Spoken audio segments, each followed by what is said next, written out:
Finding estimation भी होगा। Okay,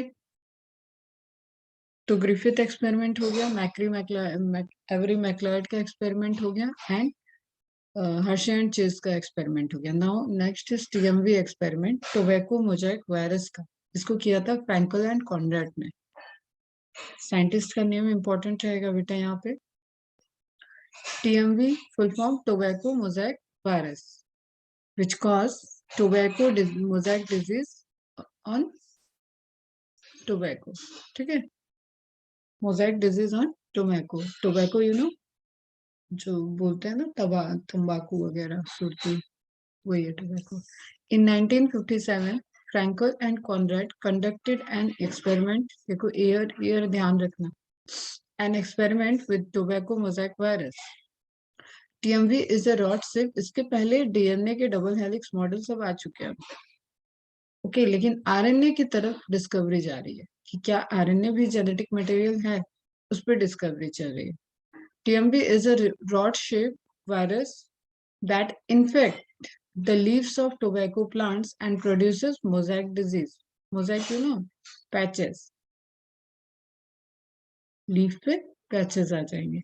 the TMV is made up of, ये इंपॉर्टेंट पॉइंट है, क्या है, किस चीज से बना हुआ है, तभी तो आप एक्सपेरिमेंट डिजाइन कर सकते हो। तो made up of single standard RNA, because it is a virus, it has either DNA और RNA, दोनों एक साथ नहीं होते हैं कभी भी वायरस के अंदर। वायरस में प्रोटोप्लाज्म नहीं होता है, वायरस में मेटाबॉलिक एक्टिविटी नहीं होती है। That's why viruses are not living organism. तो सिंगल स्टैंडर्ड RNA है एंड प्रोटीन कोट। तो हमें यहाँ पे RNA मिल रहा है और प्रोटीन कोट मिल रहा है, मतलब प्रोटीन मिल रहा है, नोन एज कैप्सिड।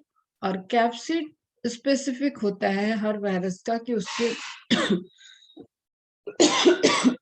उसके कैप्सिड का स्ट्रक्चर कैसा होगा, वो कितनी सब यूनिट से मिलके बना होगा, that is very specific.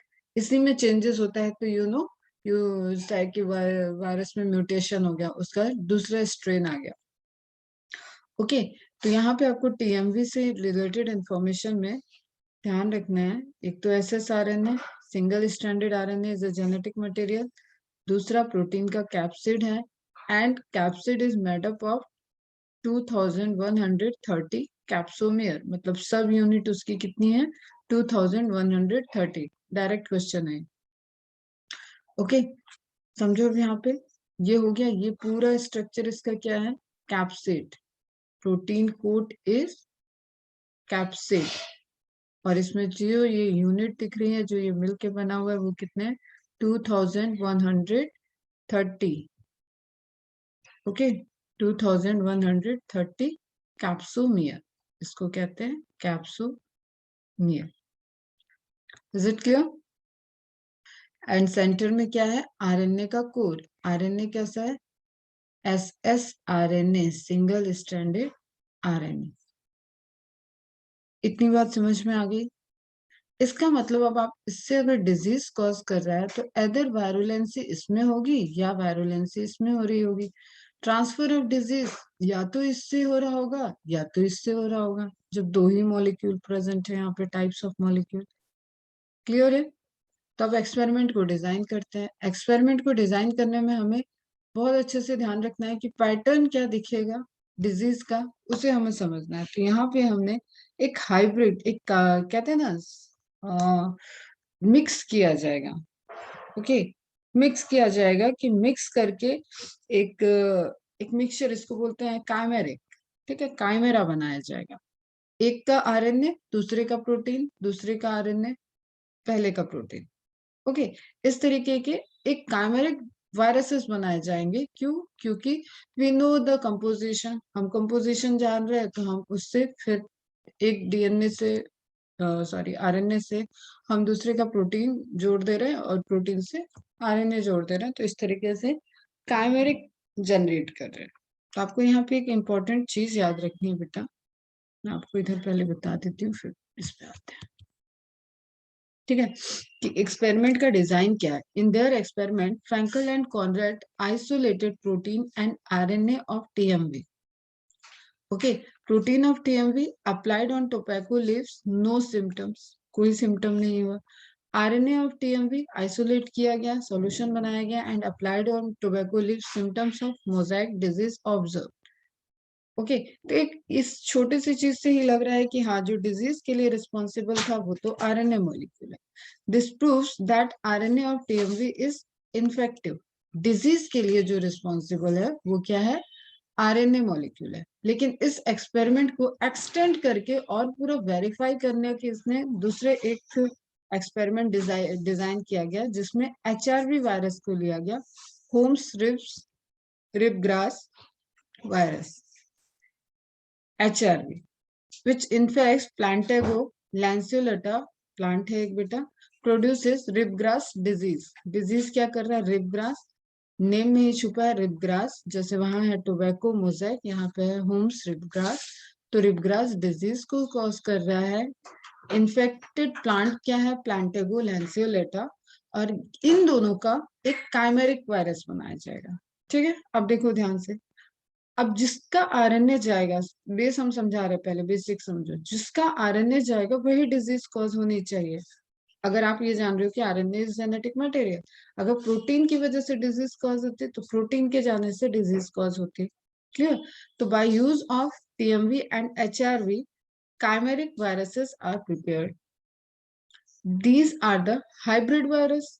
Natural virus नहीं थे, हाइब्रिड वायरस बनाए गए। प्रोटीन ऑफ टीएमवी, ध्यान से देखो, प्रोटीन ऑफ टीएमवी तो आरएनए किसका है? एचआरवी का है, होम्स रिबग्रास का। ठीक है, प्रोटीन ऑफ एचआरवी तो आरएनए किसका है? टीएमवी का। अब देखो यहाँ पे, अगर टोबैको मोजाइक वायरस डिजीज हो जाता तो प्रोटीन रिस्पॉन्सिबल है। अगर यहाँ पे एचआर रिब्रास डिजीज हो जाता है तो प्रोटीन मॉलिक्यूल रिस्पॉन्सिबल है। तो ये जो जा रहा है पैटर्न, इस काइमेरिक वायरस से कौन सा इन्फेक्शन होगा, it makes more clarity of the genetic material. Experiment का डिजाइन समझ में आया? You will understand the design of experiment. Ayush, Fariya, Isha, Manva, Prafull, Samriddhi, Shruti, मुजैर, Prateek, design समझ में आया? सिंपल सी चीज है, वायरस है, दो वायरस ले रहा है। वायरस हर एक वायरस एक ही जैसे स्ट्रक्चर को, मतलब एक ही जैसे पैटर्न को शो कर रहे हैं। दोनों में क्या है? एसएसआरएनए है और प्रोटीन्स है। ठीक है, तो इसका आरएनए, इसका प्रोटीन, वायरस 1, वायरस 2, वायरस 1 का आरएनए प्रोटीन, वायरस 2 का आरएनए प्रोटीन। हमने इनके मिक्सचर बना दिया, इसका आरएनए लिया तो इसका प्रोटीन लिया, इसका आरएनए लिया तो इसका प्रोटीन लिया। ओके, तो we have chimeric viruses A and B। Combination हमें ध्यान रहना चाहिए बेटा। तो अब हम जो इसके जो आइसोलेटेड इसके जो वायरसेस हैं उनसे डिजीज के पैटर्न को देख रहे हैं। तो हमने क्या किया? टोबैको प्लांट को भी लिया एंड रिबग्रास डिजीज को कॉज करने के लिए उसके भी प्लांट को लिया। तो क्या दिखा हमें? काइमेरिक वायरसेस ए, जिसमें आरएनए किसका था? देखो यहाँ पे आरएनए किसका है? एचआरवी का। दूसरे में आरएनए किसका है? टीएमवी का। तो काइमेरिक वायरस ए में जब हमने अप्लाई किया टोबैको प्लांट में एंड रिबग्रास प्लांट में, तो हमें क्या दिखा कि टोबैको मोज़ेक डिजीज नहीं हुई एंड रिबग्रास डिजीज हो गई। बी को अप्लाई किया तो हमने देखा कि टीएमवी से जो काइमेरिक वायरस बी बना था उससे टोबैको मोज़ेक डिजीज हो गई एंड रिबग्रास डिजीज नहीं हुई। व्हाट इट मीन्स, यहाँ पे क्या था? आरएनए टीएमवी का था। तो डिजीज कौन सी हुई? टीएमवी भी हुआ, मतलब टोबैको प्लांट इन्फेक्टेड हुआ एंड प्लांटागो प्लांट इन्फेक्टेड नहीं हुआ, मतलब रिब्रास डिजीज नहीं हुई। तो दोनों में ही हमें दिख रहा है कि एक आरएनए का पैटर्न हमें मिला कि उससे डिजीज ट्रेवल हो रही होगी, क्योंकि आरएनए जिसका था वो वाली डिजीज एक्सप्रेस हो रही है। This experiment confirms that the RNA is the genetic material of TMV virus। इससे पता चला हमें, क्योंकि स्टडी टीएमवी पे चल रही थी, लेकिन उसको प्रूफ करने के लिए हमने एचआरवी को भी लिया। डीएनए इज द जेनेटिक, तो हम कंक्लूड करें तो क्या मिल रहा है हमें? DNA is the genetic material of all all the organism, क्या कहें कि मोस्ट ऑफ द ऑर्गेनिज, या ऑल द ऑर्गेनिज भी कह सकते हैं, except some bacteria. But mostly क्या है, सब डीएनए ही है। RNA is genetic material of only some viruses. Viruses के अंदर, वायरसेस में बोथ डीएनए या आरएनए हो सकते हैं, बट मोस्टली क्या है, आरएनए। और आरएनए वालों का ही वैक्सीन डिस्कवरी ये सब चीजें हार्ड होती है, क्योंकि RNA is less stable then the DNA, DNA is more stable. तो जब जो ज्यादा स्टेबल है उसके अंदर चेंजेस, उसमें म्यूटेशन के चांसेस कंपैरेटिवली कम होते हैं। तो अनस्टेबल कौन है, RNA. More changes, more mutation reported in RNA. That's why जो भी आपकी डिजीज कॉज करते हैं ना, जैसे अभी कोरोना भी है, तो इसका भी जेनेटिक मटेरियल आरएनए है, वो चैलेंज लाते हैं। ठीक है, अब इमेज देख लो। इमेज में हम देख रहे हैं डिग्रेडेशन किया हमने टीएमवी का प्रोटीन, टीएमवी का आरएनए। फिर हमने यूनिट कैसे बनाई, रिकॉन्स्टिट्यूटेड हाइब्रिड वायरसेस बनाए। हाइब्रिड वायरसेस से हमें क्या मिल रहा है कि प्रोटीन आ गया एचआर का एंड आरएनए है टीएमवी का। ओके, इससे हमने टोबैको मोजाइक प्लांट को इन्फेक्टेड किया, तो टीएमवी का लेजन्स दिखे, मोजाइक दिख गए। इसका मतलब इन्फेक्टेड टोबैको लीफ हमें मिल रही थी। तो उस केस में हम पैटर्न देख रहे हैं कि अभी तो हमने प्रोटीन को डाला ही नहीं था, तो वायरुलेंसी प्रोटीन से किस तरीके से ट्रैवल कर रही है, आरएनए के थ्रू ट्रैवल कर रही है टीएमवी।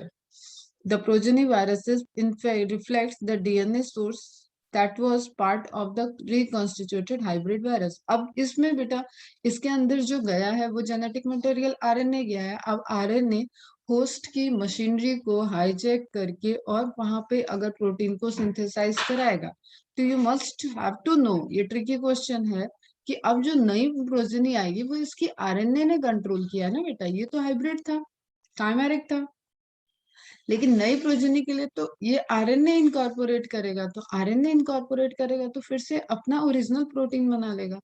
तो जो प्रोजेनी होंगी वो तो टीएमवी प्रोजेनी होंगी, और टीएमवी प्रोजेनी हुई तो डिजीज कॉज होगा। Am I clear? तो हमें पैटर्न जो दिखा कि ट्रांसफर कैसे हुआ, जैसे वहां पे आर स्ट्रैंड को एस स्ट्रैंड में कन्वर्ट करके ही डिजीज आई थी, उसी तरीके से यहाँ पे क्या है, आपने कैमेरिक डाला, लेकिन अंदर जो डिजीज कॉज करने के लिए जनरेशन आई, वो जनरेशन फिर से प्योर टीएमवी था, मतलब प्रोटीन भी उसके पास टोबैको मोजाइक वायरस का था और आरएनए भी था। असेंबल हुआ पूरा unit. Is it clear?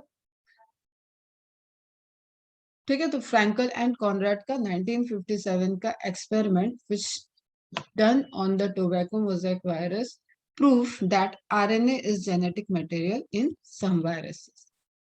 Okay बच्चा, तो अभी तक के जो आपने हर्षिचेज एक्सपेरिमेंट और ये एक्सपेरिमेंट देखा, इससे प्रूफ हुआ कि डीएनए और आरएनए दोनों ही जेनेटिक मटेरियल है। अब डीएनए को और वेरीफाई करने के लिए टेस्ट हुए, और टेस्ट हुए, जिसको बोलते हैं डीएनए एस्टिमेशन टेस्ट। यहाँ अपन ने लिखा था ना क्या क्या स्टेप में जाना था, ठीक है, ये वाले। तो यहाँ हमारा बैक्टीरिया ट्रांसफॉर्मेशन समझ में आया, बैक्टीरियोफाज एक्सपेरिमेंट हो गया, टीएमवी एक्सपेरिमेंट हो गया। Now next DNA estimation test. DNA estimation test में कुछ नहीं, जो आपको मैंने पढ़ाया है, haploid diploid C2C pattern follow कैसे हो रहा है, that is the DNA estimation test. DNA को आप एस्टिमेट करो, डीएनए का आप स्ट्रक्चर देखो, डीएनए को आप देखो कि वो कितना चेंजेस को शो कर रहा है, कितना वेरिएशंस को शो कर रहा है, that is simply DNA estimation test. Okay, you know the total amount of DNA present in the haploid genome of an organism जिसको अपन C से डोनेट करते हैं, डिनोट करते हैं, N is equal to C, ठीक है, C value of DNA. It is characteristic of a particular species. Okay, सभी species के कैरेक्टरिस्टिक्स है, कितने नंबर ऑफ हैप्लॉइड क्रोमोसोम होंगे ये फिक्स है। During cell cycle amount of DNA किस तरीके से वेरी करता है, और आपको पता है एस में होता है रेप्लिकेशन, तो एस में ही अमाउंट ऑफ डीएनए लिखा है, नंबर ऑफ क्रोमोसोम नहीं लिखा है, ये हमेशा ध्यान दिया करो तुम लोग। अमाउंट ऑफ डीएनए डबल होगा। Okay, amount of DNA double कहाँ होता है, एस फेज में। तो एस फेज का, अब ये क्योंकि सोमेटिक सेल है बेटा, या जर्माइनल सेल भी है, जिससे भी डिवीजन स्टार्ट होगा वो क्या होगा, हमेशा डिप्लॉयड होगा। तो amount of DNA G1 phase में क्या हुआ, 2n है, N is equal to C, 2C हो गया, पहले भी बताई हुई है ये चीजें। एस फेज में डबल हुआ क्या, डीएनए का अमाउंट, ठीक है, तो 2C से हम कर देते हैं इसको 4C, बट क्रोमोसोम नंबर ये स्टिल 46 रहता है। अगर आप ह्यूमन की बात करें, यहाँ पे भी 46 है, यहाँ पे भी 46 है। G2 फेज कोई फर्क नहीं पड़ रहा है, एस फेज के बाद है amount of DNA 4C। M phase, M phase वो फेज है, अब यहाँ पे तुम्हारा मियोसिस 1 मियोसिस 2 दोनों आ जाएगा, या माइटोसिस से आप देखो तो भी आएगा। ओके, मियोसिस से देखते तो यहाँ पे अमाउंट ऑफ डीएनए क्या हो जाता, C हो जाता। क्वेश्चन सॉल्व होते बेटा, इससे कराती हूँ मैं तुम लोग को, ये क्वेश्चन रह जा रहा है तुम लोग का। अमाउंट ऑफ डीएनए क्या हो जाएगा, C, क्योंकि सेल क्या रहेंगी, N। ओके, और ये माइटोसिस में फिर से इक्वेशनल डिवीजन 46 में आना है, अमाउंट ऑफ डीएनए को स्टेबल करना है, इसीलिए तो डिवीजन हुआ, तो यहाँ पे क्या हो जाएगा 2C। तो 2C से आप स्टार्ट किए थे डिवीजन, और 2C पे ही आप पहुंच गए। ये याद है सबको, क्लियर है? कुछ पूछना है यहाँ पे? This is amount of DNA, chromosome number अलग है, ठीक है। यहाँ पे आप क्रोमोसोम नंबर देखोगे तो 23 हो जाएगा, यहाँ पे आप देख रहे हो तो 46 46 46 चलेगा। एक ट्रिकी क्वेश्चन है कि जो टीलोफेज स्टेज होता है, टीलोफेज में 46 46 डॉटर क्रोमेटिड अलग हो जाते हैं, तो जब आप टीलोफेज के साइटोकाइनेसिस में होते हो, तब एक उस टाइम पे कितने बॉडी में क्रोमोसोम है उस सेल में, सॉरी बॉडी में कह रहे हैं, उस सेल में कितने क्रोमोसोम है, तो दैट इज 46 प्लस 46, 92। ये भी क्वेश्चन अगर तुम लोगों ने सॉल्व किया होगा तो मिला होगा तुम्हें। Is it clear? तो टीलोफेज में आपको फॉल्स क्रोमोसोम नंबर ऐसे डबल दिखते हैं, दैट इज क्वेश्चन। एनाफेज से लेके टेलोफेज तक आपको ऐसा स्टेज दिखता है, क्यों? क्योंकि जो सिस्टर क्रोमेटिड थी वो फ्यूचर क्रोमोसोम बन रही है, यहाँ पे भी सिस्टर क्रोमेटिड है, यहाँ पे भी सिस्टर क्रोमेटिड और फ्यूचर क्रोमोसोम है, तभी तो ये अलग होंगे, तो ये नॉर्मल रहेंगे। ये 46 क्रोमोसोम और 46 क्रोमोसोम हमें चाहिए ही था, 2n 2n, तो इसको पहले तो बनना पड़ेगा बेटा। Is it clear?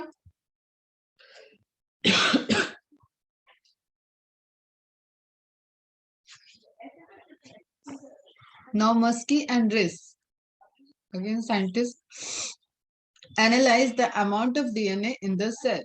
In gamete, it is C. In somatic cell, it is 2C. In germinal cell, it is again 2C. तभी तो वो C में जाएगा ना बेटा। DNA is metabolically most stable. Question है, स्टेटमेंट है बेटा, ध्यान रखना। Metabolically most stable molecule of the cell, पूरे सेल का सबसे स्टेबल, उसने सिर्फ सीक्वेंस देना है अपना, इंफॉर्मेशन ट्रांसफर कर रहा है वो रेप्लिकेशन और ट्रांसक्रिप्शन के थ्रू। ओके, खुद को न चेंज करता है, उसकी इच्छा ही नहीं है कि वो खुद चेंज हो जाए, मॉडिफाई हो जाए, वो कंजर्वेटिव है, वो कंजर्व करना चाहता है, अपने कैरेक्टरिस्टिक्स को मेंटेन रखना चाहता है, तो ऑब्वियसली वो स्टेबल मॉलिक्यूल है। It does not easily broken down in various metabolic pathways. These ideas further confirm that DNA is the genetic material. RNA तो अपने आप को चेंज कर रहा है, RNA के फॉर्म चेंज हो रहे हैं, RNA के सीक्वेंस चेंज हो रहे हैं, तो DNA is more stable. That's why आपका एक टॉपिक है RNA वर्ल्ड करके, इवोल्यूशन। ओके, उसमें आप देखोगे पहला first genetic material is RNA, पहला जेनेटिक मटेरियल आरएनए था, और वो अनस्टेबल था, और यूरेसिल में मेथाइलेशन हुआ, थायमिन प्रोड्यूस हुआ, तो डीएनए आया। मतलब फर्स्ट टाइम अर्थ पे डीएनए आरएनए से ही बना था। करेंगे हम लोग वहां पे बात इस बारे में। Now come to the next point. आप एस्टिमेशन ऑफ डीएनए में ही देख रहे हो डिफरेंट फॉर्म ऑफ डीएनए। माइट भी मैंने आपको प्रीवियस लेक्चर जो आपने रिकॉर्डेड दिया वहां पे हिंट भी दिया होगा, A DNA, B DNA, C DNA, D DNA, Z DNA, इस तरीके के डिफरेंट डिफरेंट फॉर्म होते हैं। इसमें जो आप जनरल स्ट्रक्चर पढ़ते हो वो किसका होता है, बी डीएनए का होता है। बेस पेयर पर turn, 10 base pair, 34 angstrom, length of peace, axial rise, 3.4 angstrom and diameter is 20 angstrom. ये सब एक ही नहीं है, एंगस्ट्रॉम में बेटा। ठीक है, तो मैंने बोला है एंगस्ट्रॉम और नैनोमीटर में बहुत अच्छे से इन यूनिट्स को याद रखना, इन डेटा को याद रखना। ठीक है, तो एक कंपैरेटिव देख लेते हैं एस्टिमेशन में A C D B D N. अब एक फास्ट रिकॉल कर लो, माइनर ग्रुप जो छोटा, मेजर ग्रुप दिस वन। ठीक है, यहाँ पे लिखा हुआ है मेजर ग्रुप। ओके, फिर हमें पता है ये है हमारे सुगर फॉस्फेट की बैकबोन। यहाँ पे हमारे हैं नाइट्रोजनस बेसिस जिनके बीच में डबल बॉन्ड ट्रिपल बॉन्ड बन रहा होगा। ये हमारा क्या हो जाता है, सेंट्रल एक्सिस। ये हो जाता है हमारा हेलिक्स टर्न। ओके, ये है अपना डायमीटर, जो मैक्सिमम मैक्सिमम डायमीटर होगा वही होता है डायमीटर, मतलब मैक्सिमम विड्थ जहाँ पे है दैट इज। और ये है ही, इतनी ही है कांस्टेंट, वो आपको दिख रही है ऐसे कि यहाँ पे पास आ गया, ऐसा नहीं होता। ठीक है, जैसे आपने हेलिकल स्टेयर्स कहीं पे देखी हो अगर, या मूवी वूवी में ही देखी हो, तो ऐसे रहती है। तो ऐसा नहीं कि स्टेयर्स के बीच की दूरी चेंज हो रही है, ठीक है, वो कांस्टेंट रहती है, लेकिन आपको देखने में ऐसा लगता है कि यहाँ पे वो पास में है। तो सेम वे में जो आपको बॉर्डर दिख रहा है वही उसका डायमीटर है और वही सब जगह प्रेजेंट है, तो diameter 20 angstrom. Axial rise pitch, ठीक है, आपको दो बेस पेयर के बीच में डिस्टेंस 3.4 एंगस्ट्रॉम, सबसे ज्यादा पूछा जाने वाला यही है। ओके, तो ये किसका है बेटा, ये सब पैरामीटर किसके हैं, बीडीएनए के। जो वॉटसन एंड क्रिक मॉडल है वो किसके बारे में कहता है, बीडीएनए के। Normal DNA is the B DNA. It is believed that when B DNA, ये बहुत इंपॉर्टेंट पॉइंट है, आपको आगे हायर स्टडी में भी काम आएगा। It is believed that when B DNA undergoes dehydration, मतलब आप और वाटर मॉलिक्यूल निकाल लो तो it converts into the A DNA. ठीक है, नंबर ऑफ बेस पेयर बढ़ जाते हैं। देखो यहाँ पे एडीएनए की क्या है, बेस पेयर पर 10 11, उसका डिहाइड्रेशन हो गया, वो क्लोज आ गया, लेकिन जो डायमीटर है वो बढ़ जाता है 23 angstrom. Axial rise 2.56, axial rise कम होगा तभी तो एक टर्न में बेटा 11 आ रहे हैं। क्लियर है, तो एक्सियल राइज, ऐसे ट्रिकी क्वेश्चंस अब तो पूछे नहीं जाते, पहले आते थे, तो थोड़ा सा आप इंफॉर्मेशन पॉइंट ऑफ व्यू से ध्यान रखो। तो A DNA is seen in excess sodium ion, तभी डिहाइड्रेशन होता है, ये भी क्वेश्चन है, एम्स में आया हुआ क्वेश्चन है। And in dehydration condition, all the form all the form DNA A, B, C and D are having right-handed coiling, okay, except Z. Recently eDNA has been discovered which has 7.5 base pair पर turn, एक turn में, एक helical turn में उसमें कितने 7.5 base pair. ये बस आप एक बार नोट कर लोगे बेटा, थोड़ा बहुत पढ़ लोगे, कोई दिक्कत नहीं है। ठीक है, ये क्वेश्चन इंपॉर्टेंट है, जो बहुत इंपॉर्टेंट है वो हम आपको बता दे रहे हैं। Z DNA left handed coiling, B DNA के आपको सारे पैरामीटर याद रखना है, number of base pair, axial rise, diameter, pitch, ये सब चीजें आपको ध्यान रहनी चाहिए बीडीएनए की। Z DNA rich in 1979, left handed coiling है इसमें, लेंथ ऑफ वन पिच 45.6 एक टर्न, एंड बेस पेयर पर 10 इसमें 12 है, लेफ्ट हैंडेड है, अकेला ऐसा डीएनए जो लेफ्ट हैंडेड है बेटा। Axial right 3.58 8 angstrom and diameter is 18 angstrom, B DNA से डायमीटर कम होता है। व्हेन, ये पॉइंट अगेन इंपॉर्टेंट है, बीडीएनए इज मेथाइलेटेड और ब्रोमिनेटेड। बता दो जरा ब्रोमिनेटेड का मतलब क्या होगा, दोनों वर्ड का मतलब बताओ, what is the meaning of methylated and brominated.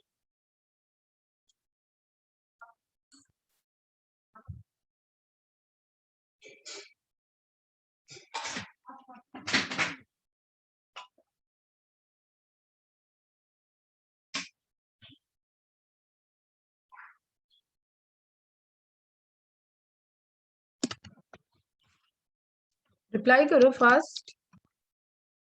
अरे मेथाइलेटेड मतलब addition of methyl group, methylation हो गया, मेथाइल के प्रेजेंट में हुआ तो मेथाइलेशन होगा, मेथाइल ग्रुप ऐड हो रहा है तो बीडीएनए में क्या हो गया, मेथाइलेशन। ब्रोमिनेटेड मतलब ब्रोमीन, ब्रोमीन सुना है ना, बोरॉन ब्रोमीन,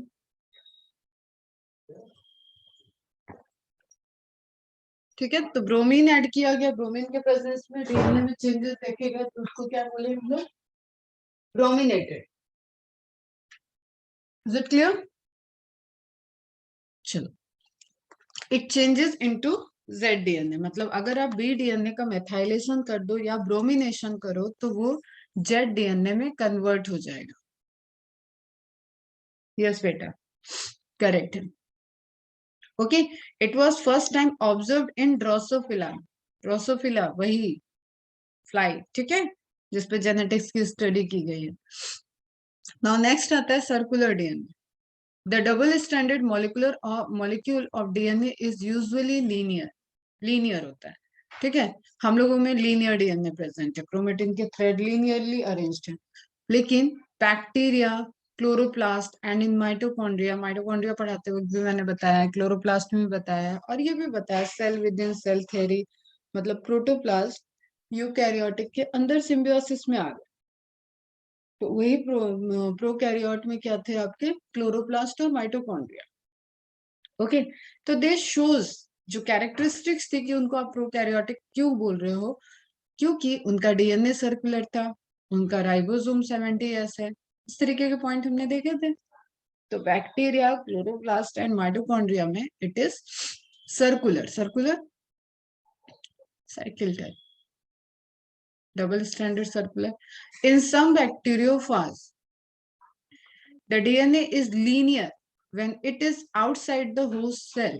Virus है outside the host cell, it will be inactive, और उस टाइम वो क्या है? Linear. क्वेश्चन है बेटा ये। But when it is present inside the host cell, it becomes circular. तो उसका एक्टिव फॉर्म, उसका हाईजैकिंग फॉर्म क्या है? सर्कुलर। किसका?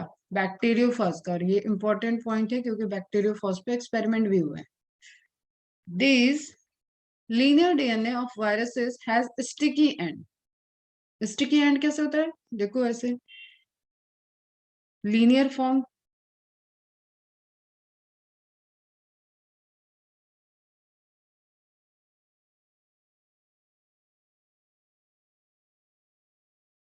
ठीक है, ये हो गया आपका,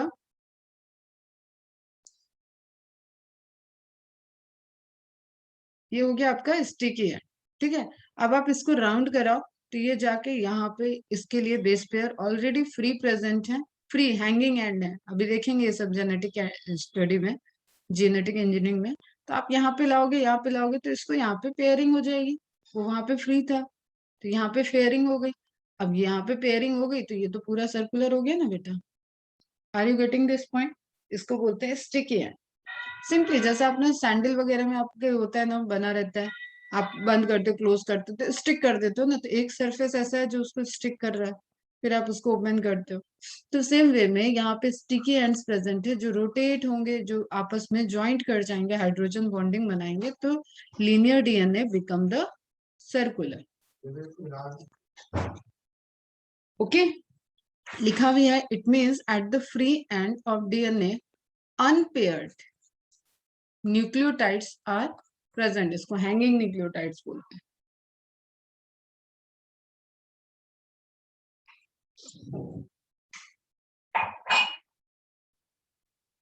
क्लियर है?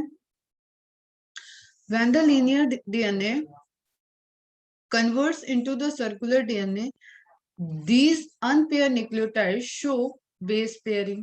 बताया मैंने अभी, छोटा सा आप इमेज बना लेना इसी तरीके से, हैंगिंग फ्री दिखाना दोनों साइड पे, तो इसका इससे बेस पेयर हो जाएगा। नेक्स्ट इमेज में बना देना। So the free end of DNA behaves as sticky end, जुड़ने के लिए। तो ये तो हुआ आपका डीएनए के टाइप्स, डीएनए के स्ट्रक्चर, उससे रिलेटेड कुछ एडिशनल इंफॉर्मेशन आपने already base pairing, purine, pyrimidine, bond, ये सब चीजें देख रखी है। ओके, नाउ जो एंजाइम डीएनए को ट्रीट कर रहा था या आरएनए को ट्रीट कर रहा था, उससे रिलेटेड हमें कुछ इंफॉर्मेशन देखनी है। Collectively we call those enzymes nucleases which act on nucleic acid. Enzymes acts on nucleic acid. Is it clear? इसको क्या बोलेंगे हम? Nucleases. The PD, phosphodiester bond of a polynucleotide can be cutter enzymatically. इसको बोलते हैं genetically, genetic engineers के knife. ठीक है, या ये देखो यहाँ लिखा जेनेटिक नाइफ, सीजर. ठीक है, जेनेटिक इंजीनियरिंग के सीजर, कैंची, वो कट करेंगे. अभी मॉडिफाइड होगा, इसमें रेस्ट्रिक्शन एंडोन्यूक्लियस आएगा, तब आप उसको बोलो. ठीक टेंशन. Cutter enzymatically. ठीक है, हाइड्रोलिसिस करेंगे. Such enzymes are called nucleases. These enzymes are of two types. देखो बेटा, समझना इस चीज को बहुत अच्छे से. एक डीएनए है, डबल स्टैंडर्ड डीएनए बनाया मैंने. अब इसका फॉस्फोडाइस्टर बॉन्ड कहाँ कहाँ है? सब है. ये जो रेड कलर की लाइन थी, लाइन खींची मैंने ऊपर नीचे, वो पूरी फॉस्फोडाइस्टर बॉन्ड वाली है, सुगर फॉस्फेट चेन है. लेकिन एक यहाँ पे होगा. अगर पहली फॉस्फोडाइस्टर बॉन्ड की हम बात करें तो वो कहीं पे यहाँ है, बाहर की तरफ यहाँ है, और यहाँ है. यही पॉसिबिलिटी है. इसके अलावा सब कहाँ है? In between the chain. कुछ तुम लोग को याद है? कार्बोहाइड्रेट एल्डिहाइड ग्रुप और ketone group. CHO terminal and पे होता था, CO in between the chain होता था. तो उसी तरीके से अब बीच के जितने भी फॉस्फोडाइस्टर बॉन्ड हैं, पीडी बॉन्ड हैं, उनको जो एंजाइम टारगेट करेगा उसको आप बोल दो वो अंदर है. अंदर के फॉस्फोडाइस्टर बॉन्ड. तो क्या हो गया ये? एंडोन्यूक्लियस. रटना बिल्कुल नहीं है, समझो इसको. ये बेसिक्स हैं, जेनेटिक इंजीनियरिंग के बायोटेक के बेसिस हैं. एंड जो यहाँ पे एक्ट करा, आप ऐसे ही लिख लो, ये यहाँ से यहाँ तक में जो एक्ट करा वो क्या हो गया? एंडोन्यूक्लियस. और जो यहाँ टर्मिनल एंड पे एक्ट किया वो हो गया एक्सोन्यूक्लियस. छोटा सा इमेज, आपका कॉन्सेप्ट क्लियर रहेगा, आपको हमेशा के लिए ध्यान रहेगा. तो these enzymes are divided into two types, exonuclease and endonuclease. Exonuclease, this break the terminal PD bond of DNA, terminal end पे. Okay, so they are active only at the ends of the DNA. इनकी active site, activity कहाँ पे है? DNA के terminal and पे. वो यहाँ पे वर्क कर सकता है, यहाँ कर सकता है, यहाँ कर सकता है, यहाँ कर सकता है. Is it clear? And endonuclease के तो सबसे ज्यादा प्रोबेबिलिटी किसकी है? टारगेट साइट किसके पास होंगे? ऑब्वियसली एंडोन्यूक्लियस के पास होंगे. ठीक है, वो विद इन चेन कर रहा है. These can break the internal PD bonds of DNA, so they can cut DNA at any internal point. So popularly known as chemical knife, genetic knife. क्योंकि आपको जब जेनेटिक इंजीनियरिंग करते हो तो आप सीक्वेंस के इन बिटवीन ही कहीं पे आपकी इंफॉर्मेशन छुपी होती है. कि आप एकदम यहाँ पे कट करोगे तो देयर माइट बी पॉसिबिलिटी कि आपकी जो इंफॉर्मेशन है वो कट हो जाए, इंफॉर्मेशन है वो आपकी स्टिक ना करे. ठीक है, तो आपके एक्टिविटी वाले जीन से ये बताते हैं हम तुम लोग को. जब हम लोग आगे आएंगे तो वहां देखेंगे कुछ न्यूक्लियोटाइड पहले कट होना चाहिए, कुछ न्यूक्लियोटाइड बाद कट होना चाहिए. तो ऐसे जब हम जीन को निकालेंगे तो कहीं हमारा जीन बड़ा बीच में सिक्योर रहेगा, जो हमारा टारगेट जीन है.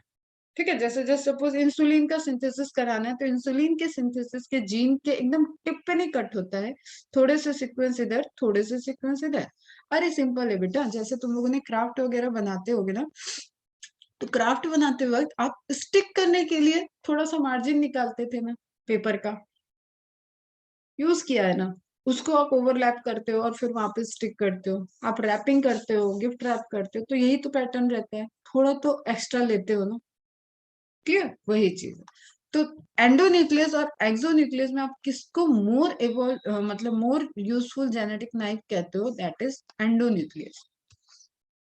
In between the DNA sequences it cuts phosphodiester bond. Those endonuclease, अब आ रहा देखो, और दोज एंडोन्यूक्लियस जिसकी साइट, जिसकी न्यूक्लियोटाइड एकदम रिस्ट्रिक्टेड नोन है कि ए और सी के बीच में कट लगाएगा. जैसे मैं कहूं ACTAAC, और हमने यहाँ पे एंजाइम दिया और वो कट लगा रहा है सी और टी के बीच में, तो ये इसका रिस्ट्रिक्टेड साइट हो गया। ये कहीं पे भी ऐसा सीक्वेंस ही जनरेट करेगा कि जिसके इधर सी जाएगा, इधर टी जाएगा। तो that is restriction. We know the cutting site, we know the cutting sequence. Okay, endonuclease which cut only specific nucleotide sequence of double stranded DNA are known as restriction endonuclease. Random cut नहीं कर रहा है, we know कि वो कहाँ पे cut लगाएगा, we know the sequence. जब हम सीक्वेंस जानते हैं तो हम उसको कट कराना चाहते हैं, कहाँ से कट कराना चाहते हैं, ये सब डीएनए सीक्वेंसिंग के बाद आया। Okay, these enzymes are called selective cutter और selective सीजर। नाइफ के बाद वर्ड क्या आया? Genetic scissor, selective cutter, select करके, ठीक है। Famous example is Eco R1, Escherichia genus के लिए, को स्पीसीज के लिए, आर स्ट्रेन है उसका, स्ट्रेन का नंबर, कितने नंबर पे वो डिस्कवर हुआ, करेंगे ये सब हम तुमको बहुत अच्छे से बताएंगे, जैसे बायोटेक का ही पार्ट है। Often form Escherichia coli bacteria, ठीक है। तो ये एक रेस्ट्रिक्शन एंजाइम है जिसकी साइट स्पेसिफिक है ये कि ये कहाँ कट करेगा, और इसको आइसोलेट कर लिया गया है एस्चेरिचिया कोलाई से, और फिर इसको as a genetic knife use किया जा रहा है, सीजर की तरह यूज किया जा रहा है। आप जब कट करना चाहोगे तो इसके कटिंग के साइट के पे अगर आपको किसी एक्सपेरिमेंट में कट करना है तो you must have to use the Eco R1 enzyme और restriction site. Okay, restriction endonuclease enzyme. These enzymes identifies palindromic sequence of DNA. Palindromic sequence क्या होता है? उल्टा सीधा एक समान, ठीक है। जैसे बचपन में खेले होगे जहाज, डालडा, ठीक है। और क्या बोलते थे, एक सेंटेंस था, राधा की बूनी में नींबू की धारा। तो इस तरीके से हम लोग खेलते थे। तो वो क्या है, जो उल्टा सीधा एक समान आपको पढ़ने में देखने में लगेगा, वो क्या होंगे? Palindromic sequence. Okay, these enzymes are naturally present in bacteria.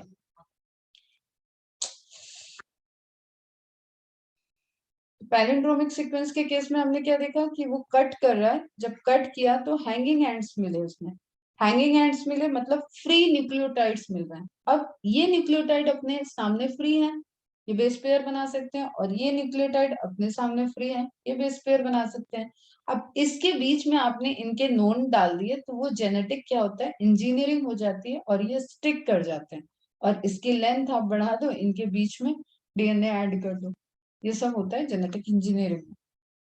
खैर, ऐसे एंड जब आते हैं तो इसको बोलते हैं, हैंगिंग एंड्स को बोलते हैं स्टिकी एंड्स, और जब ऐसा कट लगाया कि दोनों सीक्वेंस इक्वल है तो उसको बोलते हैं ब्लंट एंड। तो आपको सिंपली यहाँ पे देखो क्वेश्चन छुपा हुआ है, HPA1 और इको R1 कैसे कटिंग एंड प्रोड्यूस करते हैं, तो HPA1 आ जाएगा आपका ब्लंट एंड में, एंड इको R1 जग जाहिर है सबसे ज्यादा पूछे जाने वाला क्वेश्चन है।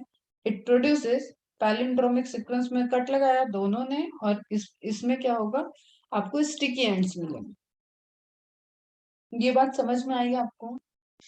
देखो, कट करना है, ज्वाइन करना है, और आगे के फंक्शन कराने, तो you must have to know the cutting site, the cutting enzyme. Without using enzyme you can't perform any step inside a cell. तो आप एंजाइम्स को यूज करते हो और एंजाइम से कट करा रहे हो। Is it clear? अब ये इंपॉर्टेंट है, side by side model, SBS model of DNA proposed by Rodley and Susskind Hekran, ठीक है, which explains the unbinding of DNA during replication। अभी रेप्लिकेशन प्रोसेस पे आएंगे हम लोग तो देखेंगे, अनबाइंडिंग होगा तभी तो रेप्लिकेट होगा ना, दोनों डीएनए स्ट्रैंड आपस में जुड़े रहेंगे तो इसकी कॉपी कैसे बनेगी? तो पहले इसको अनबाइंड होना पड़ेगा, एक स्ट्रैंड इधर जाओ, एक स्ट्रैंड इधर जाओ, फिर इसके ऊपर इसकी कॉपी आएगी, इसके ऊपर इसकी कॉपी आएगी, फिर ये एक डीएनए हो जाएगा, ये एक डीएनए हो जाएगा, सिंपल। तो इससे क्या होगा, DNA replication. Is it clear? और ये इतना इजी नहीं है, प्रोसेस पढ़ना है आपको इसकी। Restriction endonucleases is most important enzymes used in genetic engineering। हम ऑलरेडी बोल रहे हैं इस बात को। E. coli is most commonly used bacteria in genetic engineering। ये सब पॉइंट आपको याद रखना।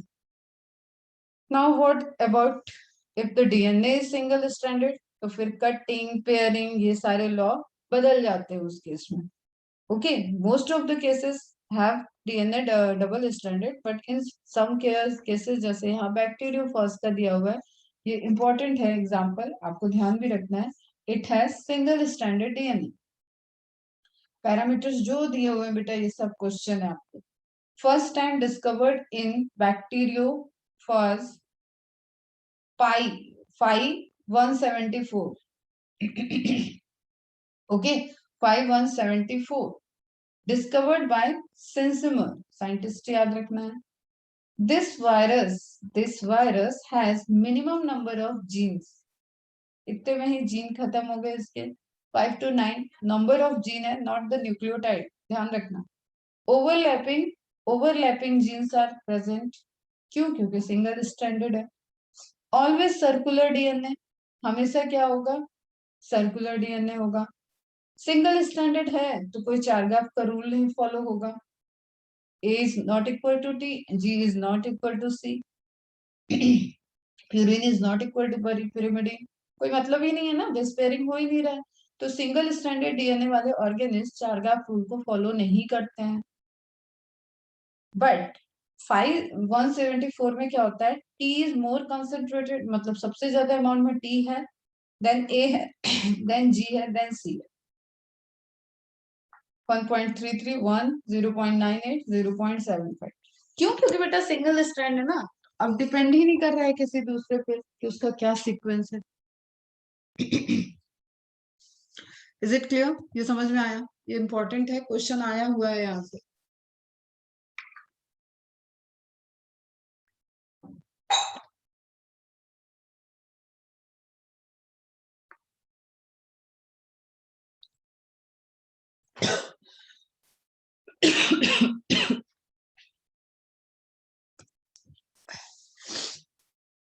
ओके, कुछ बोल ही नहीं रहे भाई तुम लोग। क्लियर है? फरिहा, आयुष, ईशा, मनवा, मुजैब, श्रुति, श्वेत, प्रतीक।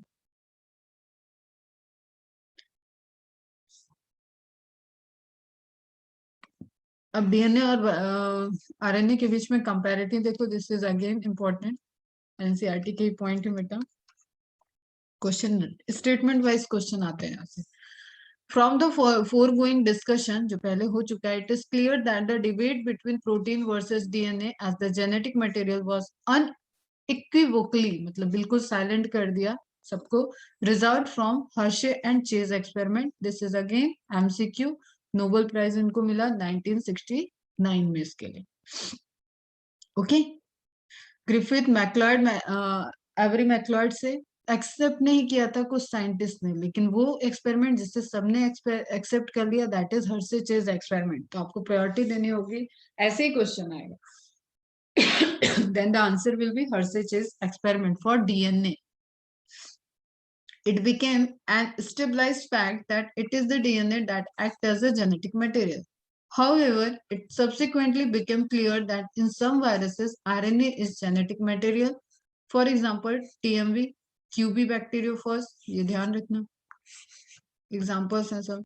तो टीएमवी का जो एक्सपेरिमेंट देखा आपने, उससे आपने प्रूफ किया कि आरएनए क्या है? Genetic material. Answer to some of the questions such as why DNA is the predominant genetic material, whereas RNA perform dynamic functions of messenger and adopter molecule.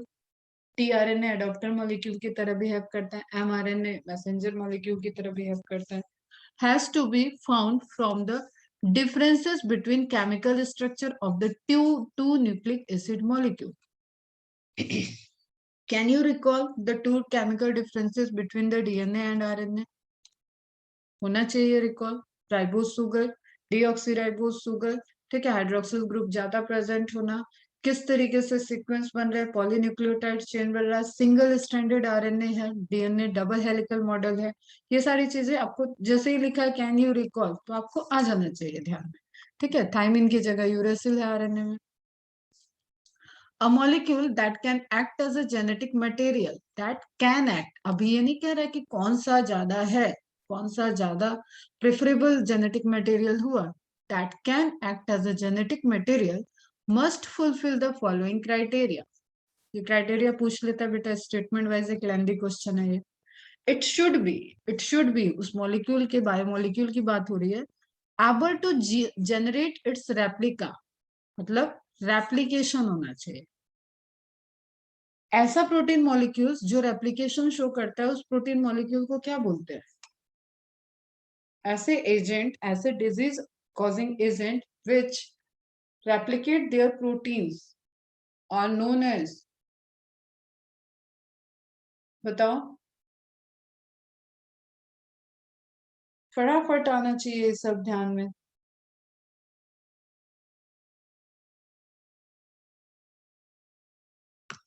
DNA और RNA की बात चल रही है, मैम प्रोटीन पूछ रही है, यही सोच रहे हो? डीएनए आरएनए तो जेनेटिक मटेरियल है, रेप्लिकेट करते हैं, बट ऐसा कौन सा केस है जहां पे प्रोटीन भी रेप्लिकेट करता है, अपनी कॉपी बना लेता है? चलो वो मुझे आंसर करना है इसका. इन विच proteins replicated. Okay, it should be stable chemically and structurally. Replication होना चाहिए, stable होना चाहिए, मैं underline करती हूँ, ध्यान देना. It should provide the scope for show changes, mutation that are required for evolution. Scope होना चाहिए. It should be able to express itself in the form of Mendelian characters. ये 4 बेसिक पॉइंट हैं कि अगर आप किसी को जेनेटिक मटेरियल कह रहे हो, तो क्योंकि मेंडल डिस्कवरी और ये सारी चीजें हो ही रखी थी, आप पैटर्न ऑफ इनहेरिटेंस देख चुके थे, तो ये क्राइटेरिया के अंदर आ गया. म्यूटेशन मस्ट है for evolution, changes, variability, replication must है, नहीं तो कोड कैसे ट्रांसफर होंगे, स्टेबिलिटी होना चाहिए, केमिकली और स्ट्रक्चरली उसका पता चला वही मॉडिफाई कर रहा है, एंड वो एक्सप्रेस कर रहा है, वो पैटर्न मेंडेलियन कैरेक्टरिस्टिक्स में आ रहे हैं, जस्टिफाई कर. ओके, क्लियर है? If one examines each requirement one by one because of rule of base pairing and complementarity, both the nucleic acid DNA and RNA have the ability to direct their duplication. Replication दोनों में है. The other molecules in the living system such as proteins fail to fulfill first criteria itself. Protein reject हो गया. एक special condition है जहां protein replicate करते, वही मेरा क्वेश्चन था. The genetic material should be stable enough not to change with different stages of life cycle. जैसे आपके जो जाइगोटिक डेवलपमेंट के बाद आपके एम्ब्रियोनिक सेल में फिटस के अंदर जो क्रोमोसोम जो इंफॉर्मेशन थी वही लाइफ टाइम चल रही है, ये चेंज नहीं हो रहा है. ठीक है, एक एक्वायर्ड म्यूटेशन वगैरह वो different matter, but normal case में वो चेंजेस नहीं हो रहा है. लाइफ साइकिल, एज और with change in physiology of the organism. Okay, genetic information इतनी स्टेबल होनी चाहिए. Stability as one of the properties of genetic material was very evident in Griffith's transforming principle itself, that heat को use किया अपन ने, लेकिन उसके sequence और उसकी स्टेबिलिटी स्टिल मेंटेन थी बैक्टीरिया के मरने के बाद भी. तभी S3 का बैक्टीरिया R2 को कन्वर्ट कर दिया S3 में, ट्रांसफॉर्म कर दिया. ओके, तो स्टेबल हुआ. At least did not destroy some of the properties of genetic material. Denature तो हुआ होगा, लेकिन सारी property denature नहीं हुई होगी. This now can easily be explained in light of the DNA that the two strands being complementary if separated by heating come together when appropriate condition are provided. Separation को बोलते हैं denaturation, ठीक है, and जुड़ने को बोलते हैं annealing.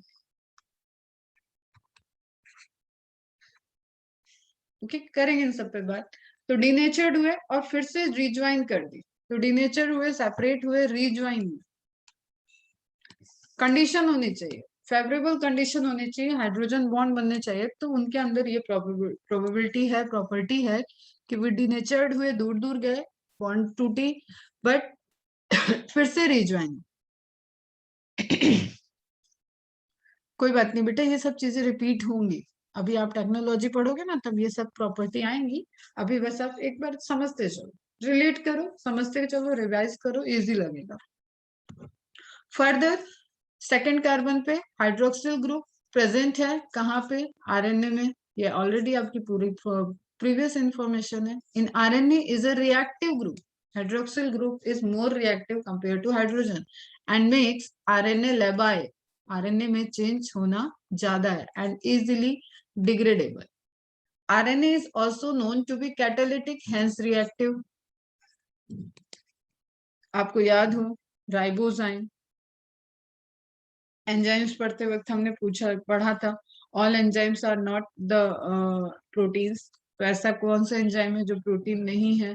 तो वहां पे हमने देखा था राइबोजाइम। आरएनए है ये, लेकिन कैटालिटिक एक्टिविटी करता है, तो आप इसको क्या बोलते हो? Catalytic RNA, ribozyme. Therefore, DNA chemically is less reactive and structurally more stable when compared to RNA. इसके लिए आपको पॉइंट्स याद होना चाहिए, हाइड्रोक्सिल ग्रुप वाला, डबल स्ट्रैंडेड होना, हीटिंग के लिए ज्यादा स्टेबल है, ये सारे पॉइंट्स हैं कि डीएनए क्यों ज्यादा अप्रोप्रिएट है as a genetic material. Therefore, among the two nucleic acid, the DNA is better genetic material. Conserve है, इंफॉर्मेशन कंजर्व है, इन्वायरमेंटल फैक्टर से अल्टर होने के चांसेस कम है यहाँ पे। और कंजर्वेशन ही करना, चाहे आप बायोडाइवर्सिटी कंजर्वेशन सोचो या एक ऑर्गेनिज्म का अपनी स्ट्रक्चर को कंजर्व करके रखना, तभी उसकी स्पीसीज मेंटेन रहेगी। किसी भी पॉइंट से आप सोचो तो आपको मिलेगा कि हाँ, DNA is more stable and that's why they are important. In fact, the presence of thymine at the place of uracil also confers, फिर एक पॉइंट मिल रहा है आपको, स्टेबिलिटी ऑफ डीएनए। ओके, क्योंकि यूरेसिल में आप थायमिन को, यूरेसिल का मेथाइलेशन कर रहे हो तो थायमिन बन रहा है, क्लियर? तो इसमें चेंजेस हो रहे हैं, लेकिन ये स्टेबल है। About this requires understanding of the process of repair in DNA and you will study this process in higher classes. इसको बोलते हैं sequencing repair, that is DNA repair, जिसके ग्लिम्स मैंने तुम्हें सेल साइकिल के टाइम दिए थे कि अगर एप्लीकेशन में कोई प्रॉब्लम है तो G2 फेज में जो चेक पॉइंट है वहां चेक हो जाएगा, M फेज में कोई प्रॉब्लम है तो मेटा फेज में जो चेक पॉइंट है वहां पे चेक हो जाएगा। तो that is the repair, DNA को चेक करो, डिफेक्ट है और उसको रिपेयर करो। तो डीएनए रिपेयरिंग एक मॉलिक्यूलर फिनोमेना होता है, जैसे आप रेप्लिकेशन बोल रहे हो, ट्रांसक्रिप्शन बोल रहे हो, ट्रांसलेशन बोल रहे हो, वैसे ही डीएनए रिपेयर भी होता है। अभी हम लोग म्यूटेशन के टाइम में भी देखे थे इस वर्ड को। वो डीएनए और म्यूटेशन वाला जो है, रेप्लिकेशन वाला जो है पॉइंट, वो कॉमन है। डीएनए भी रेप्लिकेट कर सकता है, आरएनए भी रेप्लिकेट कर सकता है। म्यूटेशन डीएनए भी कर सकता है, आरएनए भी कर सकता है, मतलब इवोल्यूशन के पॉइंट ऑफ व्यू से दोनों रोल प्ले कर रहे हैं, are able to mutate. In fact RNA being unstable mutate at a faster rate. This is again MCQ. ज्यादा ही म्यूटेट हो रहा है, जैसे भी मैंने बताया ना, कोरोना वायरस में तुम लोग स्ट्रेन देखे थे, 10-10 11-11 स्ट्रेन आ गया, अभी एक न्यू स्ट्रेन आ गया है, तो देयर इज म्यूटेशन, म्यूटेशन हो रहा है, नया स्ट्रेन आ गया। क्यों? क्योंकि उसका जेनेटिक मटेरियल क्या है? आरएनए है। क्लियर है? Consequently, viruses having RNA genome and having shorter lifespan mutate and evolve faster. Mutate होगा और नए टाइप का कुछ अपना स्ट्रेन प्रोड्यूस करेगा, faster than the DNA. RNA can directly code for the synthesis of proteins, hence can easily express the character. DNA होगा तो उसको सेंट्रल डॉग्मा में डीएनए से डीएनए बनाना पड़ेगा, आरएनए बनाना पड़ेगा एंड देन प्रोटीन बनेगा। अगर आरएनए है तो यहाँ की सारी स्पेस से ये स्टेप्स गई, अब उसको क्या करना है? डायरेक्ट प्रोटीन बना देना है। Are you getting this point? तो इजिली एक्सप्रेस कौन हो सकता है? आरएनए हो सकता है। ओके, डीएनए देखो ध्यान से, DNA is however is dependent on the RNA for synthesis of protein. There is no mechanism कि DNA से डायरेक्ट प्रोटीन बन रहा हो, ऐसी कोई मैकेनिज्म नहीं है. कट. तो डीएनए जहां पे भी होगा वहां आरएनए बना के ही प्रोटीन बनाएगा. The protein synthesizing machinery has evolved around RNA. इसलिए आरएनए वर्ड डोमिनेटिंग वर्ड. आप इवोल्यूशन में पढ़ोगे इसको detail. The above discussion indicate that both RNA and DNA can function as genetic material, but DNA being more stable is preferred for storage of genetic material, that is the conservation. Conserve करके रखना, store करके रखना, बचा के रखना, वो कौन कर सकता है? वो डीएनए कर सकता है ज्यादा. Further transmission of genetic information RNA is better. Transmission मतलब एक्सप्रेशन. ओके, ट्रांसमिट करना, जेनेटिक इंफॉर्मेशन को आगे ले जाना, एक्सप्रेस कराना, उसके लिए तो आरएनए ही बेटर है बेटा, क्योंकि वही बात है, ये तो ऑलरेडी यहाँ पे है ही. ये बात से समझ में आई? फिर से यहाँ से देख लेते एक बार क्या डिस्कशन हुआ है यहाँ पे. यहाँ पे डिस्कशन ये हुआ कि दोनों ही मॉलिक्यूल में जेनेटिक मटेरियल डीएनए क्यों है, या आरएनए जेनेटिक मटेरियल है, या मोस्ट ऑफ द ऑर्गेनिज्म में डीएनए इज जेनेटिक मटेरियल. इसके लिए कुछ पॉइंट्स होने चाहिए, कुछ बेसिस होना चाहिए, हवा हवाई बातें नहीं है. तो पॉइंट्स में है कि रेप्लिकेशन होना चाहिए, स्टेबिलिटी होनी चाहिए, एंड म्यूटेशन को अलाउ करना चाहिए, मतलब चेंजेस होना चाहिए, और फॉलो करना चाहिए मेंडेलियन कैरेक्टरिस्टिक्स को. तो हमें मिला कि रेप्लिकेट दोनों कर रहे हैं. स्टेबिलिटी देखना पड़ेगा कंपैरेटिवली, तो हमें डीएनए ज्यादा स्टेबल मिला. म्यूटेशन होना अलाउड है दोनों में, लेकिन आरएनए क्योंकि स्टेबल कम है तो म्यूटेशन ज्यादा हो रहा है. मेंडेलियन कैरेक्टरिस्टिक्स, आपका जेनेटिक मटेरियल क्या है उस पर डिपेंड करता है, डीएनए फेवर करता है इसको.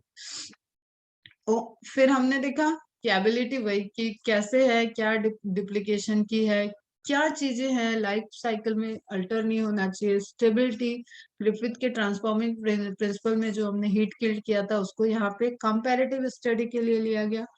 कॉम्प्लीमेंट्री, दोनों सीक्वेंस किस तरीके से ज्वाइंट होंगे, कैसे चलेंगे, ये हमें दोनों में दिख रहा है. फिर सेकेंड 2' पे हाइड्रोक्सिल ग्रुप की बात की गई, तो वो हमें आरएनए में दिख रहा था. आरएनए हाइड्रोक्सिल ग्रुप के प्रेजेंस की वजह से मोर अनस्टेबल है. ठीक है, लेवाइल शो कर रहा है, चेंजेस को शो कर रहा है, डिग्रेड हो सकता है, तो हमें दिखा कि लेस स्टेबल है. डीएनए में ये 2' पे हाइड्रोक्सिल ग्रुप नहीं है, तो डीएनए क्या हो गया, कंपैरेटिवली मोर स्टेबल हो गया. फिर हमने देखा कि आरएनए में कैटालिटिक एक्टिविटी भी है, रिएक्टिव है. डीएनए ऐसी एक्टिविटी को शो नहीं करता है. डीएनए बहुत कम लड़ना झगड़ना चाहता है या चेंज होना चाहता है. डीएनए के पास पावर है, लेकिन वो अपने को उसका मेन काम है अपनी स्पीसीज को बचा के रखना, कंजर्व करके अपने जेनेटिक इंफॉर्मेशन को कम से कम चेंज होने देना, अदरवाइज डिजीज डिजीज डिजीज होगी. फिर हमने देखा फिनोटाइपिकली एक्सप्रेशन की बात करें तो हम देख रहे हैं कि आरएनए से डायरेक्ट प्रोटीन एक्सप्रेस हो सकता है, लेकिन डीएनए इज डिपेंडेंट, ये भी बात की हमने. फिर हमने देखा था कि थायमिन है, यूरेसिल है. यूरेसिल थायमिन को हम मेथाइलेटेड यूरेसिल बोलते हैं, मतलब यूरेसिल रिएक्टिव है, थायमिन रिएक्टिव नहीं है. तो कंजर्वेशन है फिर से कि जो कम रिएक्टिव है वो कम चेंज होगा. म्यूटेशन दोनों में था, ये देखा हमने. डीएनए रिपेयर की मैकेनिज्म पेयरिंग को दिखाती है कि क्या क्या पेयरिंग में कहीं कोई प्रॉब्लम तो नहीं हुआ, जेनेटिक रिपेयर होता है वो. ओके, तो आरएनए जीनोम स्मॉलर होता है, म्यूटेशन इजिली हो सकता है, स्टेबिलिटी कंपैरेटिवली कम है, रेप्लिकेटेड दोनों है, दोनों में म्यूटेशन हो रहा है, दोनों ही एक पैटर्न ऑफ इनहेरिटेंस को शो कर रहे हैं. बट क्योंकि स्टेबिलिटी, सेकेंड प्राइम 2' का होना, यूरेसिल का होना, ये सब बता रहा था कि आरएनए मोर म्यूटेटेड है, मोर अनस्टेबल है कंपेयर टू डीएनए. तो फाइनली प्रूफ हो गया कि हमारा जो जेनेटिक इंफॉर्मेशन है उसको कंजर्व रखना है. कंजर्व रखना है तो मतलब देखो, कोई 2 पर्सन है, एक बहुत ज्यादा रिएक्टिव है, बहुत ज्यादा बात बात में लड़ाई कर रहा है, बात बात में एकदम घर बाहर जाके लड़ाई झगड़े हो रहे हैं या क्या चीजें हो रही है, उस चीजों में बहुत ज्यादा अफेक्टेड शो कर रहा है. ठीक है, बहुत ही एक्टिव है, तो उससे कोई चीज शेयर करने में, उसके पास कुछ देने में डर लगेगा. कोई काम है, कोई टूल है, कोई प्रॉब्लम का सॉल्यूशन बता रहा है, तो हम उसके पास मोस्ट रिलायबल होके उसको इन्फॉर्मेशन दे देंगे कि हाँ, इसके पास मेरी इन्फॉर्मेशन सेव है और ये इस पे सोच समझ के रिएक्ट कर रहा है, कंपेयर कर रहे हैं इन जनरल अपने डेली रूटीन की प्रोसेस से। तो यू विल फाइंड कि आप किस इंसान को सेलेक्ट कर रहे हो, जो स्टेबल है, जो काम है, जो आपकी बातों को समझ रहा है और स्टोर करके रख रहा है। सेम वे में इस जेनेटिक इंफॉर्मेशन में पूरा ट्रेट है जो पैटर्न हो रहा है, पैटर्न आपका ट्रांसपोर्ट हो रहा है एक जनरेशन से दूसरे जनरेशन। क्लियर? तो इसलिए डीएनए प्रूफ हुआ कि DNA is genetic material for most of the organism. Is it clear? ठीक है, अब नेक्स्ट टॉपिक में आएगा आपका आरएनए वर्ड, जिसको आपको इवोल्यूशन से रिलेट भी करना है। क्लियर है यहाँ तक?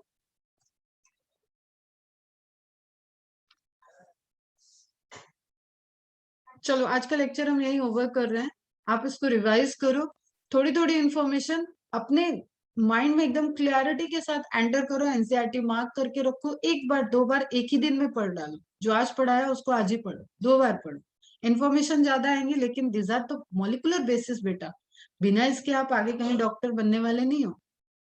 आपको बहुत माइन्यूटली, मेरी बुक मैंने तुम लोग को एक बार दिखाई थी, वो बुक की मतलब थिकनेस इतनी ज्यादा है, और उस बुक में 200 पेज में सिर्फ रेप्लिकेशन है बेटा, ट्रांसक्रिप्शन है, तो ह्यूज बेसिक्स हैं यहाँ पे, मतलब एंटर करना होता है आपको मैकेनिज्म को समझने के लिए, तब आप डिजीज, तब आप ड्रग्स के मोड ऑफ एक्शन और चीजों को समझ पाते हो, क्योंकि cell is the structural and functional unit of life, तो इसके अंदर क्या प्रोसेस हो रहा है वही तो कॉम्प्लिकेटेड होगा ना बेटा।